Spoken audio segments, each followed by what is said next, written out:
목에 힘을 주어 고개를 뒤로 젖혔다.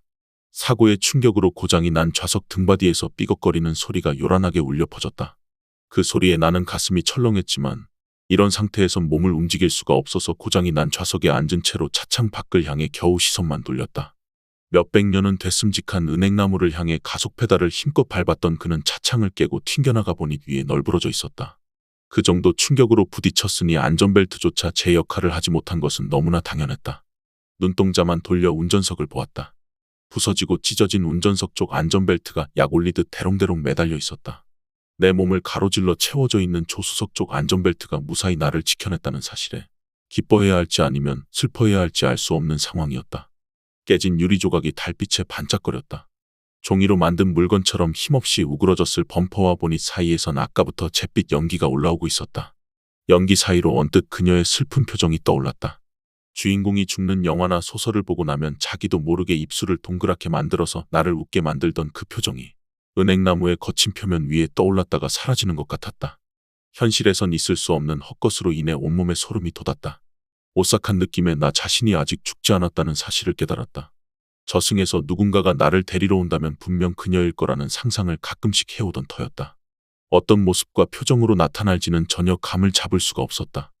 한 가지 분명한 것은 내 기억 속 깊은 곳에 남아있는 그녀의 이미지가 그다지 밝은 모습은 아니라는 점이었다. 당장이라도 근처 화장실에 들어가 자신의 손목을 그어버릴 것 같은 절망을 품고 다녔던 그녀는 재수학원 종합반에서 만나게 된 동갑내기 영화감독 지망생이었다. 연극영화과를 지망한다는 결심만으로도 우리는 단짝이 되기에 충분했다. 앞이 보이지 않는 미래에 반드시 이루고자 하는 꿈이 있다는 것은 20살이었던 우리에게 유일한 희망이자 탈출구였다. 그때 그 사고만 없었다면 지금쯤 꿈을 이루기 위한 목적지에 한 발짝씩 다가가 있을지도 몰랐다. 나는 그 사고가 있고 나서 6년이 지나서야 전문대 문해창작과에 들어갈 수 있었다. 늦은 나이에 연극영화과는 원서를 낼 엄두조차 나지가 않았다. 대신 문해창작과에 들어가면 시나리오 공부를 할 수 있을지도 모른다는 안일한 생각으로 지원했던 것이었다.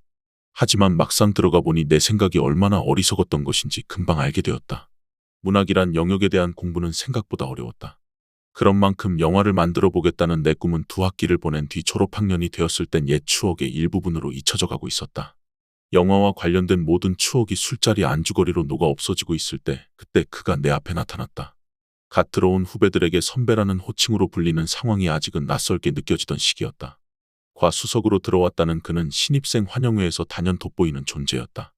앉아도 되겠습니까, 선배님? 거침없는 말투에 선배인 내가 주눅이 들었을 정도였다. 동갑이라는 얘기는 익히 들어서 알고 있었기에 나는 편하게 말도 놓지 못한 채 그렇게 하라고 대답했다. 때마침 동기 녀석들은 두세 번씩 들어봤을 내 얘기가 지겨워 몸을 베베꼬던 참이었다. 그가 앉으면서 내 얘기가 끊기자 녀석들은 기다렸다는 듯 후배이면서도 나이가 많은 그에게 질문을 쏟아부었다. 그렇지 않아도 그와 관련된 소문이 나돌고 있었다. 일단과 수석이라는 성적부터 수상했다. 대학 생활을 처음으로 시작하기엔 결코 적지 않은 나이에 그 정도 성적을 뽑아냈다면 문해창작과는 둘째치고라도 왜 하필 전문대에 왔을까 싶은 게 제일 먼저 드는 의문이었다. 그러나 녀석들 중 어느 누구도 이런 식의 직접적인 질문은 하지 못했다. 대신 떠본다고 던진 질문이 시나 소설을 전에도 써봤냐는 것이었다. 아직까진 짧은 시 한 편 지어보지 못했습니다. 선배님들이 많이 도와주십시오. 그의 대답이 끝나자 몇몇 녀석들은 저희들끼리 귓속말로 수군거렸다. 술잔을 입으로 가져가면서 나는 그를 보았다. 쌍꺼풀 진 둥근 두 눈에서 아주 잠깐이지만 냉소 어린 눈웃음이 스쳐 지나갔다. 술잔을 비우면서 나는 동갑인 그를 앞으로 어떻게 대해야 할지 난감해했지만 설마 시간이 지나서 이런 황당한 상황을 당하게 될 줄은 꿈에도 생각지 못했다.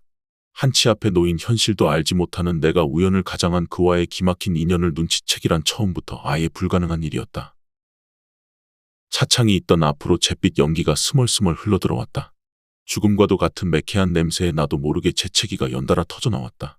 얼마나 심하게 해댔는지 좌석에 기댔던 몸이 뒤로 쏠렸다가 앞으로 튕겨나가면서 고개가 꺾이는가 싶더니 이마가 조수석 수납장에 부딪혔을 정도였다. 목숨은 아직 붙어 있지만 작은 충격만으로도 몸이 이렇게까지 제멋대로인 걸로 봐서는 어딘가 한 군데쯤 부러진 게 틀림없었다.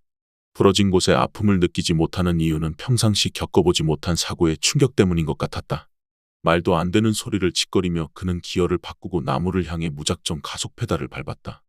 약에 취해 몽롱하긴 했어도 나는 운전대를 빼앗아 반대 방향으로 돌려야 한다고 생각했지만 행동으로 옮기기엔 힘든 상태였다. 그런 상태다 보니 이상한 최면에 빠져들었다. 어쩌면 차가 부서지는 게 아니라 은행나무가 부러질지도 모른다는 최면이었다. 성인 남자 몇 명이 두 팔을 쭉 뻗어 빙 둘러서야 할 정도로 두껍고 오래된 나무였다. 말도 안 되는 상황을 겪게 되자 이런 최면에도 쉽게 빠져들었듯이 때론 말도 안 되는 소문이 진짜 현실로 다가오기도 했다. 신입생 환영회 이후에도 학기 초라는 들뜬 분위기 속에서 술자리가 자주 생겨났다.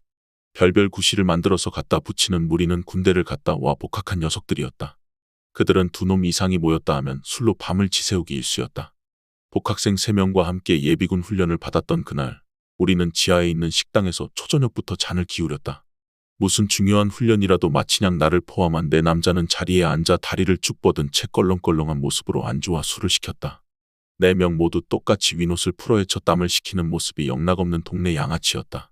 코 밑에 난 수염이 아직 뽀송뽀송한 아르바이트생은 눈살을 찌푸린 채 시꺼먼 군화를 내려다보며 주문을 받았다. 뒤늦은 점심인지 아니면 때 이른 저녁인지 밥을 시켜 먹던 여자 손님 2명이 서둘러 나가고 나자 가게 안은 온전히 우리들 차지가 되어버렸다. 안주로 시킨 부대찌개가 휴대용 가스버너와 함께 나왔다. 불을 켜자 찌개가 부글부글 끓기 시작했다. 술과 잔을 올려놓은 쟁반을 조심스럽게 들고 온 아르바이트생은 여전히 눈살을 찌푸린 얼굴이었다.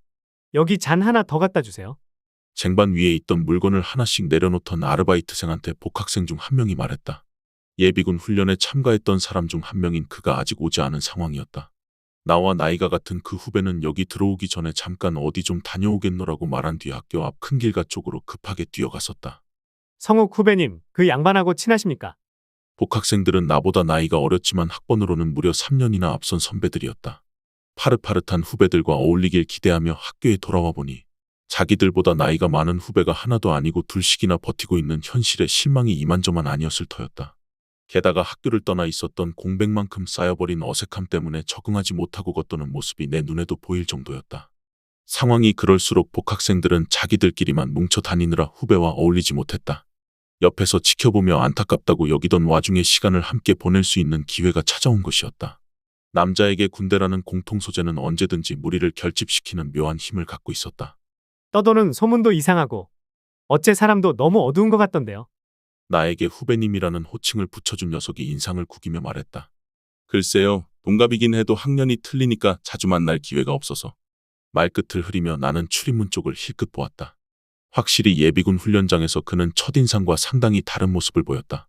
신입생 환영회 때 느꼈던 당당함 대신 그는 훈련을 받는 내내 입을 꾹 다문 채 한마디도 말하지 않았다. 유일하게 입을 연 순간은 사격 훈련을 할 때뿐이었다. 각자 정해진 자리로 들어가 소총을 확인하고 나면 이상 유무에 관한 대답을 번호 순서대로 외치고 난 뒤 실탄이 들어있는 탄창을 받아 소총에 끼워 넣고 장전을 하면서 또다시 몇 번 사수 사격 준비 끝이라고 외쳐야 했다. 통제관의 지시에 따라 방아쇠를 당기면 조용했던 사격장이 총성과 화약 냄새로 가득 채워졌고 혹시 모를 안전사고를 위해 소총에 대한 최종 점검이 끝나면 엎드려 싸 자세의 사수는 그제야 옷을 털며 일어나 이상무를 외친 뒤 자리에서 나올 수 있게 되는 순서였다. 훈련병 시절부터 수도 없이 반복해왔던 훈련이라서 웬만한 예비군은 건성으로 외치는 둥마는둥했다. 그러나 점심시간에도 별말이 없었던 그는 마치 난생 처음 소총을 잡아보는 훈련병처럼 잔뜩 긴장한 목소리로 통제관의 지시에 따랐다. 선배라는 것들의 눈이 반짝하고 빛났던 건 그 사격훈련 이후부터였다. 소문엔 모기업의 유일한 후계자에다가 석사학위까지 마친 유학파라고 하던데요. 그 얘기를 저는 조교님한테 직접 들었다니깐요. 뻥치지 말라니까 아주 난색을 표하면서 서류로 보여줄 수도 있다고 하더라고요. 그래서 보셨습니까? 그 서류 말이에요. 풀어헤친 윗옷을 여미며 나는 무뚝뚝하게 말을 내뱉었다. 조교와 서류까지 들먹이던 녀석의 옆구리를 다른 두 놈이 꾹꾹 찔렀지만 서류를 봤다는 대답은 끝내 나오지 않았다. 역시 소문은 소문일 뿐 믿을 만한 게 아니라고 나는 단정지었다. 남자가 봐도 반할 만큼 예쁘장한 얼굴에 호리호리한 몸매를 가진 그는 꼭 순정 만화 주인공 같았다. 아무리 밤새워 술을 마셔도 흐트러지지 않는 체력과 자신감 넘치는 말투로 인해 새내기는 물론이고 나와 동기인 2학년 여자애들까지 정신을 못 차리는 분위기였다. 한마디로 그는 남자하고들, 특히 복학생들에겐 최대의 적이나 마찬가지였다. 군대에서 돌아온 그들은 자기가 주인공이어야 한다는 착각에 빠져 있었다. 월남에서 돌아온 새까만 김 상사는 아니더라도 그와 맞먹는 고생을 하고 왔다는 걸 이용해 마음에 드는 여자 후배를 어떻게든 꼬시고 싶어 했다. 그런데 자기보다 잘난 데다가 나이까지 많은 후배가 과를 휩쓸고 다니는 상황에서 약점 비슷한 걸 하나라도 찾기를 손꼽아 기다리던 참에 어쩌면 군대를 갔다 오지 않았을지도 모른다는 가능성을 본인 스스로가 보여줬으니 이대로 밤을 새워 술을 마셔도 그에 대한 험담은 끝나지 않을 것 같았다. 뭐라 그래도 그 후배는 재수 없어요. 내 눈치를 살짝 살핀 뒤 복학생 중 하나가 말을 툭 내뱉었다. 모두 고개를 끄덕이며 말없이 동의를 보내고 있는데 출입문에 매달려 있던 작은 종이 딸랑거렸다. 우리의 시선은 마치 약속이라도 한 듯 일제히 출입문 쪽으로 향했다. 예쁘장한 얼굴에 키까지 큰 그가 환한 미소를 지으며 가게 안으로 들어왔다. 그때 들었던 종소리처럼 나의 귀를 사로잡는 소리가 크게 터져 나왔다. 상체를 일으켜보려고 팔을 들어 움직인다는 게 그만 헛디뎌 경적을 건드린 모양이었다. 어떻게든 팔을 움직여야지 아까와 같은 고요함을 되찾을 수 있었다. 나는 경적을 누르고 있는 팔을 보기 위해서 고개를 왼쪽으로 틀어보았다. 그 부분을 눈으로 직접 보면서 팔을 움직이기 위해 안간힘을 썼다. 오만 인상을 지으며 용을 써봤지만 평상시엔 별일도 아닌 행동조차 지금 이 순간엔 해내기가 너무나 어려웠다. 가쁘게 숨을 몰아쉬며 잠시 아무런 시도도 하지 않았다. 매캐한 잿빛 연기와 요란한 경적 소리에 갇혀버렸다. 조금 전에 안간힘을 쓴 탓인지 이마에서 땀방울이 주르륵 흘러내렸다. 코끝까지 내려와 방울로 맺힌 땀을 보기 위해 양쪽 눈동자를 가운데로 모았다. 어두운 차 안에서도 그것이 붉은 빛을 띠고 있다는 걸 쉽게 알아챌 수 있었다. 땀방울인 줄 알았는데 알고 보니 핏방울이었다. 코끝에 매달려 있는 핏방울이 보기만 해도 무겁게 느껴졌다. 조수석 수납장에 부딪히면서 이마 쪽 어딘가가 찢어진 모양이었다. 내 신체에 가해진 고통마저 이토록 쉽게 무감각해진다는 사실이 선뜻 현실로 와 닿지가 않았다. 사고를 당하면 대개 다 이런 식인지 궁금해졌다. 답답한 마음에 입을 벌려 숨을 들이쉰다는 게 차 안을 가득 채운 연기까지 함께 마시고 말았다.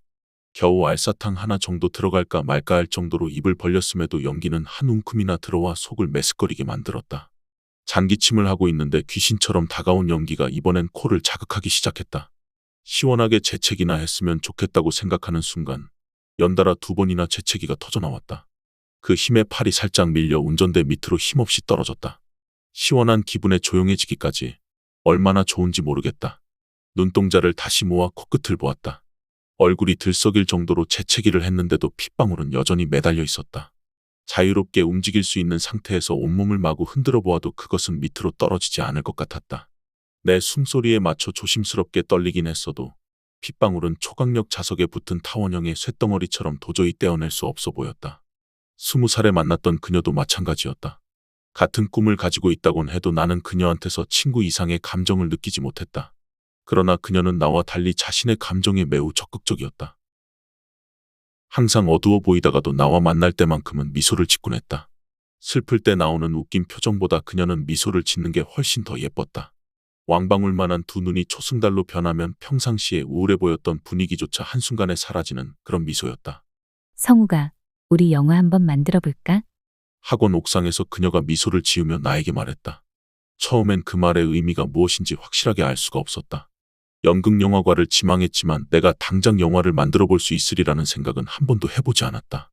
그냥 시나리오나 쓰면서 만족해할 뿐 영화를 만든다는 것은 종이와 연필만 있으면 되는 단순한 작업이 절대 아니었다.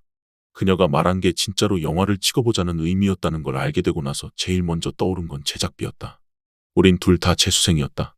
그녀와 함께 극장에 가고 맥주 한 잔 마실 수 있는 정도의 용돈을 받고는 있지만 얼마가 들지 감도 잡히지 않는 제작비를 아무 소리 없이 대줄 정도로 풍족한 형편은 아니었다. 게다가 나는 성적이 썩 좋은 편이 아니어서 일단 공부에 집중해야 하는 상황이었다. 걱정 마. 그런 건 내가 다 해결해 줄 수 있어. 그 큰 눈을 동그랗게 치뜨며 그녀가 내 곁으로 바짝 다가왔다. 해결해 줄 수 있다니? 무슨 말이야 그게? 은근한 비누 냄새에 온몸이 긴장되었다. 나는 한 발짝 뒤로 물러나며 그녀의 시선을 피해 고개를 돌렸다. 나랑 같이 원하는 학교에도 갈 수 있어. 정말이야. 점심시간을 포함해 쉬는 시간이 되면 담배를 피우기 위해 옥상으로 올라가는 학생이 적어도 한두 명 정도는 있게 마련이었다. 하지만 그날따라 한적하기만 했던 옥상엔 우리 말고 아무도 올라오지 않았다. 누구라도 올라와서 나에게 담배를 권해주기 바라는 마음이 그녀의 비누 냄새만큼이나 점점 더 진해지고 있었다. 대학 진학은 영화나 만들면서 여유 있게 준비해도 돼. 그녀의 제안을 왜 거부했던 건지 지금에 와서 그때를 떠올리면 안타까워 미칠 지경이었다. 공부에 대한 자존심을 내세우기엔 성적이 좋은 편도 아니었고 그녀의 적극적인 프로포즈를 거부하기엔 내 자신이 그리 잘난 것도 없었다.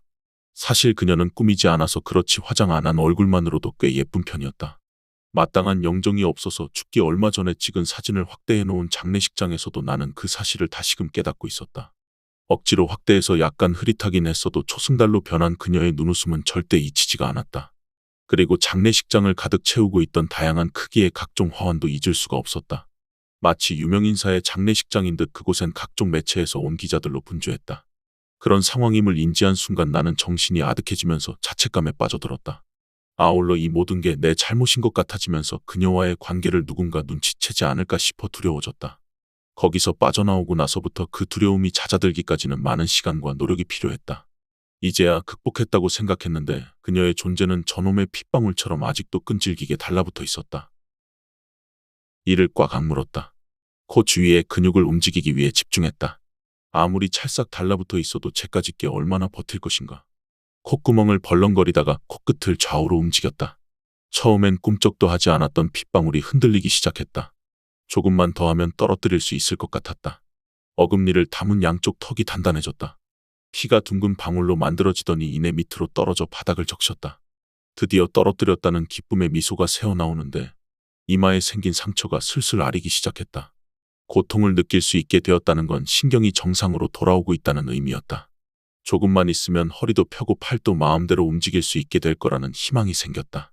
그 희망에 들떠서 실실거리고 있는데 상처에서 흘러나온 뜨거운 기운이 얼굴 곡선을 따라 내려오는 게 느껴졌다. 익숙한 느낌에 얼굴이 굳어졌다. 콧잔등을 훑으며 내려온 핏줄기는 코끝에 닿자마자 방울이 되어 또다시 대롱대롱 매달렸다. 허탈한 마음에 힘이 쭉 빠졌다. 졸업학년의 마지막 학기가 시작되면서 나는 빨리 등단을 해야 한다는 생각에 빠져 마음의 여유조차 느낄 새가 없었다. 졸업을 하고 취업을 하게 되면 글 쓸 시간이 없어진다는 얘기를 동문 선배들한테 귀가 닳도록 들었다. 현실이라는 늪에 발을 들여놓기 전에 최대한 많이 써보는 수밖에 별다른 도리가 없었다. 해가 지기 전 오후에도 이런 생각에 빠져 실습실에 처박혀 있었다. 오래전부터 붙들고 있던 단편소설을 마무리 짓는 중이었다. 선배, 무슨 내용이야? 문을 열고 들어온 그가 모니터를 내려다보며 말했다. 실습실은 쪽방 같은 분위기로 넓지 않은 곳이었다. 집중하고 있다가 난데없는 인기척에 놀라 빠르게 움직이던 손가락을 멈추고 저장 단추를 누른 뒤 프로그램을 닫았다. 글을 쓸 때 어느 누구든 옆에 있으면 신경이 쓰여서 진도가 나가지 않는 편이었다. 짜증이 난 얼굴로 뒤돌아보았다. 등 뒤에 서 있던 그가 미간을 찡그린 채 나를 내려다보았다. 놀랐어, 선배. 미안한 듯 인상을 펴며 그가 말했다. 인기척 좀 하고 다녀, 임마. 언제부턴가 우리는 동갑이라는 이유로 선후배 관계를 떠나 말을 놓는 사이가 돼 있었다. 편하게 지내자고 선배인 내가 먼저 꺼낸 제안이었지만 그는 말은 놓으면서도 선배라는 호칭만큼은 끝끝내 고집했다. 뭐 대단한 작품을 쓰시나 해서 말이지. 맨날 숨기기만 하니까 궁금하잖아. 다른 선배들은 잘만 보여주던데. 대단하지 않아서 못 보여주는 거야. 작가인 나 자신도 확신이 서지 않는데 어떻게 남한테 보이겠냐. 안 그래? 은근히 동의를 구하고자 던진 말에 그는 어깨를 으쓱해 보일 뿐 대답은 하지 않았다. 무안해진 나는 헛기침을 하고 나서 고개를 돌려 모니터를 보았다. 등 뒤에서 느껴지는 부담스런 시선에 프로그램을 다시 실행시키진 못하고 대신 입력만 하면 뭐든지 찾아주는 인터넷 검색 사이트를 열어보았다. 어떤 검색어를 입력해야 하나 주춤거리고 있는데 뒤에 서 있던 그가 허리를 숙인 자세로 가까이 다가왔다. 선배, 이런 데서 글 쓰는 거 힘들지 않아? 말이 끝나기가 무섭게 활짝 열어놓은 창문 너머에서 공사 현장 소음이 들려왔다. 그의 말 다음에 이어지도록 연출해 놓은 것처럼 들려오기 시작한 소음은 학교 신축 건물을 짓기 위한 공사 현장에서 발생한 것이었다. 작년 가을부터 시작해 학생들의 원성이 자자한 소음이었지만 우리의 편의를 위한 강의실을 늘리는 공사라고 주장하는 탓에 뭐라고 딱히 반대하기도 힘든 상황이었다. 학생들은 그저 학교 측 주장을 믿어보는 수밖에 없었다. 어쩌겠어? 힘들어도 참아야지. 나는 창문을 닫기 위해 자리에서 일어났다. 저런 소음도 없고 공기도 맑은 곳에서 글을 쓰면 더 좋겠지. 말이라고 하냐? 창문을 닫아도 소음은 들려왔다. 실습실 창문은 중장비가 내는 온갖 소리를 막기엔 턱없이 얇았다. 주황색 굴착기가 움직일 때마다 창틀에 걸린 유리가 부르르 진저리를 쳐댔다. 북한산 쪽에 개발 제한 구역으로 묶여 있는 데가 있는데 거기 우리 가족이 쓰는 별장이 하나 있거든. 별장이란 단어에 나는 공사 현장 옆에 있는 주차장으로 시선을 돌렸다. 교수와 강사를 비롯해 몇몇 돈 좀 있다는 학생들의 승용차가 주차되어 있는 가운데 보라색 차체가 반짝거리는 스포츠카가 눈에 띄었다. 주말마다 그곳에 가서 지내도 상관없어. 괜찮다면 며칠 내내 있어도 상관없고. 왜 하필 나한테 그런 제안을 하는 거지? 시선을 돌린 내가 그를 살짝 노려보았다. 가진 자의 여유가 느껴지는 그의 미소가 얄미웠다. 선배니까 우리 친하잖아. 안 그런가? 너무나 당연하다는 듯 천연덕스럽게 대꾸하고 나서 그는 마침 금요일이니까 함께 가보지 않겠느냐고 제안을 해왔다. 자신과 관련된 온갖 의혹과 소문을 빠르게 잠재워버린 그였다. 제일 먼저 자기 편으로 만든 무리가 복학생들이었다. 그를 궁지에 빠뜨릴 생각으로 바짝 기대에 차있던 녀석들은 당사자가 나타나자 군대에 갔다 오지 않은 것 아니냐고 물었지만 그는 당황하거나 어떤 동요도 없이 예전에 기초군사훈련을 한 달간 받았던 게 다라며 순순히 시인했다. 그렇게 너무나 쉽게 원하는 대답을 받아낸 뒤 녀석들은 더 큰 상실감에 빠져버렸다. 어색한 분위기에서 1차가 마무리되고 있을 때 그는 아무렇지도 않게 자기가 2차를 쏘겠다고 말했다. 내키지 않는 눈치들이었지만 그 시간에 딱히 할 일도 없었기에 우리는 그를 따라갔다. 그리고 그날 나를 비롯해 녀석들은 난생 처음 단란하게 유흥이라는 걸 즐겨보았다. 예비군 훈련이 끝나고 잠시 사라졌던 그가 학교 근처 단란주점에 미리 자리를 잡아놓았던 것이었다. 비슷한 수법으로 몇 차례 더 2차 또는 3차를 가고 나니까 그에게 반감을 갖고 있던 소수의 남자아구들마저 모두 우호적으로 바뀌었다. 끝까지 깨름칙한 느낌을 지울 수 없었던 나마저도 결국 그의 제안을 받아들여서 스포츠카에 올라타고야 말았다. 학교를 빠져나와 거칠 것 없이 도로를 달려서 별장이 있다는 동네에 들어섰을 때 하늘은 온통 붉은 빛으로 물들어 있었다. 노을 진 하늘은 시골 같은 동네 분위기와 너무나 잘 어우러졌다. 동네 어귀에 접어들면서 그가 속도를 줄였다. 서울에 속한 곳이라는 느낌이 들지 않을 정도로 동네는 조용하고 아담했다. 공터에 있는 엄청난 크기의 은행나무는 그런 동네를 지켜주는 수호신인 양 위풍당당한 자태를 뽐내고 있었다.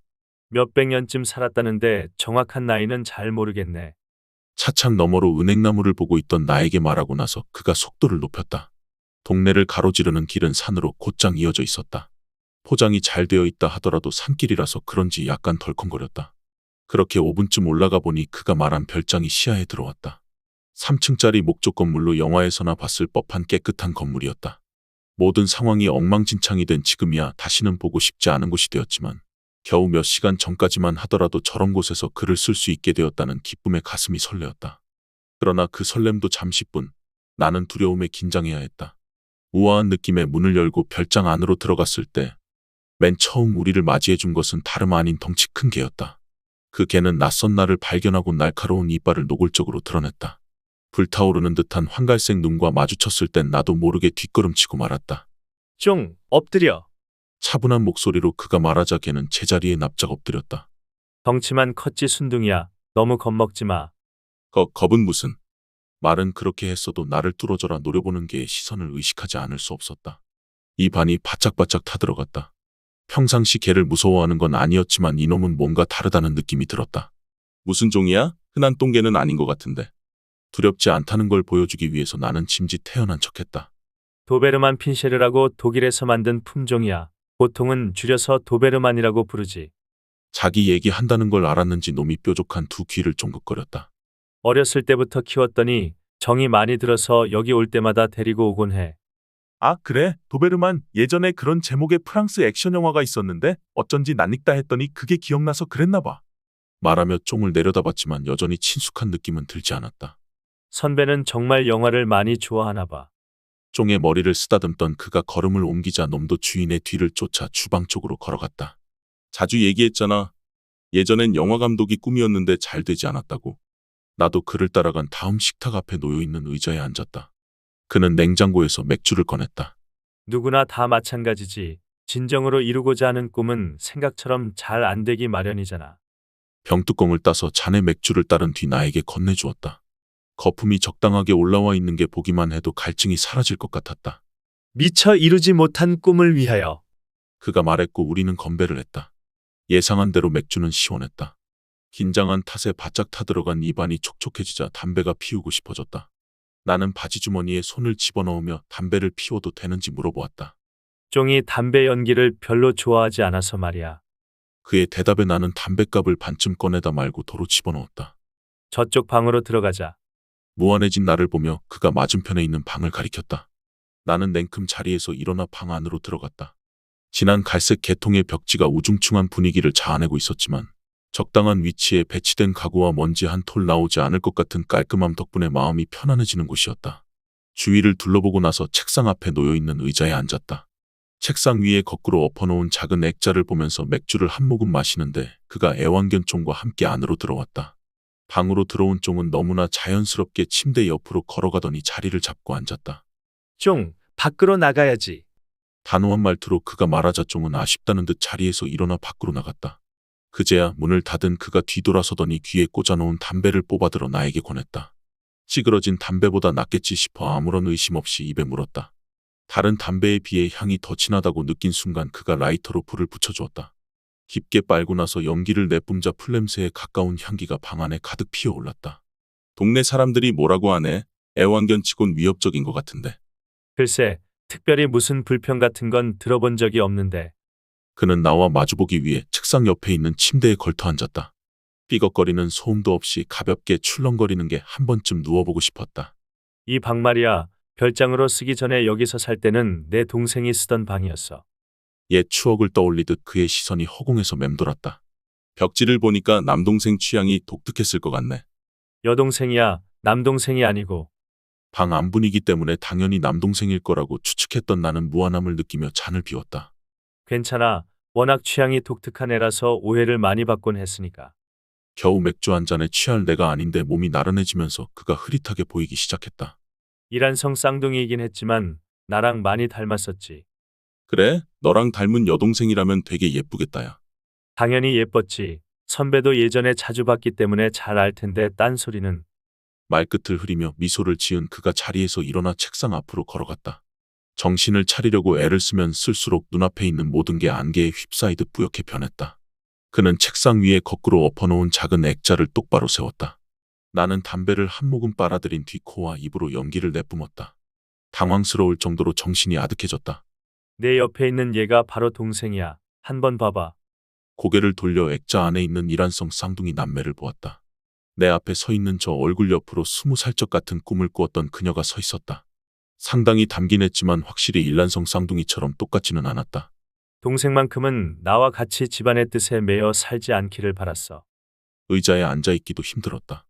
몸에서 힘이 빠져나가 온몸이 축 늘어지면서 팔도 함께 밑으로 쳐졌다. 그가 내 손에 있던 담배를 가져갔다. 손가락 2마디 정도 남아있는 담배를 그가 대신 피우고 나서 내 얼굴에 연기를 내뿜었다. 현실에 굴복한 나와 달리 동생만큼은 자신의 꿈을 향해 살아가기를 바랐는데 사고가 나버린 거야. 재떨이에 담배를 끈 그가 나를 부축해 일으켜 세웠다. 혀까지 마비됐는지 한마디 말도 하지 못한 채 장기침만 낮게 뱉어냈다. 음주운전이었어. 그렇게 발표는 안 했지만 술을 많이 마셨다고 하더군. 한 걸음 내딛기도 힘들었다. 그는 나를 거의 끌고 가다시피 했다. 유학 중에 소식을 듣고 귀국하면서 생각했어. 무슨 일 때문에 그토록 괴로워 술을 마시고 운전한 걸까? 그가 문을 열자 방 앞에서 기다리고 있던 쫑이 자리에서 일어났다. 뾰족한 이빨을 드러내며 노골적으로 나를 노려보는 놈 때문에 다리가 더욱더 무거워졌다. 그걸 알아내는데 꽤 많은 시간이 걸렸어, 선배. 그가 나를 보았다. 한기가 서리더니 온몸에 소름이 돋았다. 주방을 지나 응접실을 가로질러 별장 밖으로 나갈 때까지도 소름은 없어지지 않았다. 맥주잔에 미리 묻혀놓은 약하고 독하게 제조한 을 피워서 머리가 몽롱할 거야. 조수석 문을 열며 그가 말했다. 약 기운이 돌아 정신을 못 차리고 있는 나를 조수석에 앉히고 안전벨트를 채워주었다. 그동안에 나는 겨우 고개를 돌려서 별장 앞으로 시선을 던졌다. 훈련이 잘 되어 있는 쫑은 주인이 뭘 하는지 바라만 볼 뿐 현관에서 한 발짝도 나오지 않았다. 조수석 문을 닫은 그가 차 앞을 돌아 운전석으로 걸어왔다. 문을 열고 탈 때까지도 그는 전혀 서두르지 않았다. 마치 당연히 해야 할 일을 하는 사람처럼 여유로워 보였다. 안전벨트를 채운 그가 시동을 걸었다. 스포츠카의 엔진 소리가 악마의 울부짖음처럼 들려왔다. 만약 운명이란 게 있다면 지금 그걸 알아보자고. 가속 페달을 밟으며 운전대를 돌려서 동네로 이어지는 길 쪽으로 차가 향하게끔 만들었다. 내 여동생을 절망에 빠뜨린 너와 복수심에 불타 이 모든 계획을 세운 나의 운명. 헛바퀴 도는 엔진 소리가 무시무시하게 커졌다. 과연 어떻게 될까, 선배? 말이 끝나기가 무섭게 엄청난 속도로 산길을 내달리기 시작했다. 비명을 지를 수도 없어서 속으로만 삭히며 빠르게 지나쳐가는 바깥 풍경을 내다보았다. 너무 무서워서 눈을 감을 수조차 없었다. 하긴 동네 공터에 있는 은행나무가 보인 시간이 눈 깜짝할 사이였으니까 그럴 필요도 없었다. 전속력으로 달려가 나무에 부딪히는 순간 그의 안전벨트는 부서졌고 내 것은 무사했다. 운명은 역시 나의 편이었다. 그런데 과연 그럴까? 스스로 반문하는데 팔이 꿈틀거렸다. 허리의 감각도 돌아오는 게 느껴지면서 이제야 편하게 움직일 수 있을 것 같았다. 눈을 질끈 감고 고개를 들면서 상체를 뒤로 젖혔다. 좌석 등받이에 몸이 닫혀 삐걱거리는 소리가 났다. 깨진 차창 너머로 밖을 내다보기 위해 천천히 눈을 떠보았다. 그가 없었다. 원인을 알 수 없는 잿빛 연기에 휩싸여 있던 그가 보이지 않았다. 먼발치에서 개짖는 소리가 들려올 뿐 그는 연기처럼 사라지고 없었다. 고개를 돌려 백미러를 보았다. 다행히 깨지지 않은 거울에 내 얼굴이 비쳤다. 코끝에 여전히 핏방울이 맺혀있는 얼굴이 마구 일그러졌다. 우는 건지 웃는 건지 알 수가 없었다. 개짖는 소리가 점점 가까워지고 있었다.